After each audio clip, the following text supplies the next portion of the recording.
सम्मानित संघर्षशील अध्यक्ष मंडल, नमस्कार।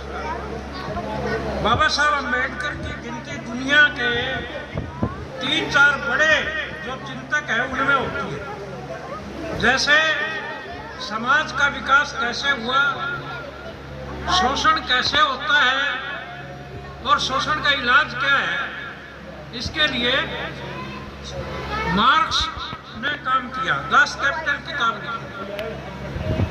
बंदर से आदमी कैसे बना, जो चिंपैंजी, बोनोबोस, गोरिल्ला है और आदमी के डीएनए में 2% का फर्क है, वो कैसे आदमी बना चिंपैंजी से, इसके ऊपर डार्विन की किताब है ओरिजिन ऑफ स्पीशीज। और तीसरे महापुरुष बाबा साहब हैं जिन्होंने हिंदुस्तान की सामाजिक जातीय संरचना के ऊपर गहन रिसर्च किया।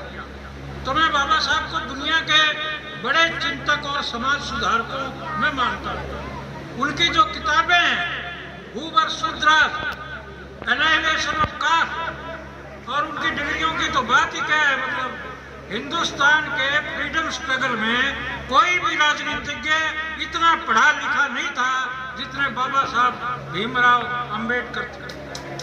अंग्रेजों ने भी इस बात को माना, बाहर की यूनिवर्सिटीज ने इस बात को माना।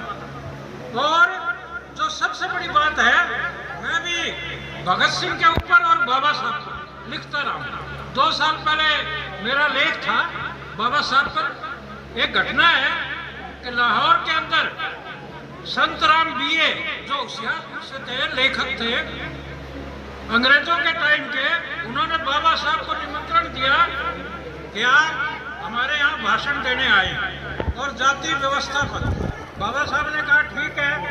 उन्होंने अपना ड्राफ्ट लेख कर भेज दिया उनको, लाहौर वालों को। उसमें था एनाहिलेशन ऑफ कास्ट, जात का कैसे उन्मूलन हो।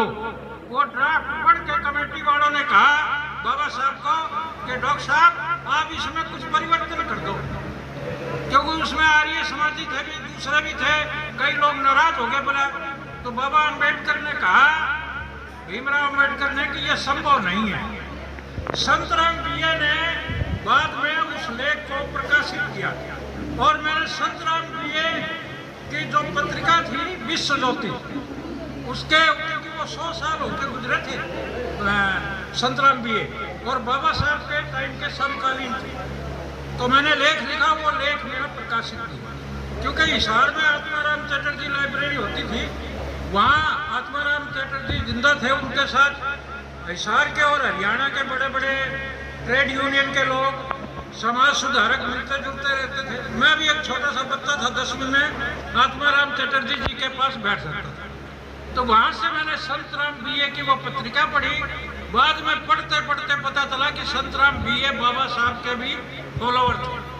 तो इन बातों के साथ में बहुत माननीय, संघर्षशील और तजर्बे जमीन पर लड़ने वाले लोग यहाँ पर बैठे हैं, जिनमें से पूनम जी रत्ती एक हैं। और हम लोगों ने भी जो पढ़ाई, किताबें पढ़ना तो अलग बात है, लेकिन जमीन पर संघर्ष करने में उसमें पूनम जी का और रत्ती परिवार का विशेष तौर पर, और यहाँ का जो दलित है, योगेंद्र यादव ने भी कहा कि दलित चेतना फतेहाबाद में सबसे ज्यादा है और सभी दलितों को इकट्ठा होना पड़ेगा, बैकवर्ड को इकट्ठा होना पड़ेगा, गरीब को इकट्ठा होना पड़ेगा, अपने गोत और अपनी जो है ना पहचान छोटी छोटी, उसको छोड़कर जब हम इकट्ठे होंगे तब एक।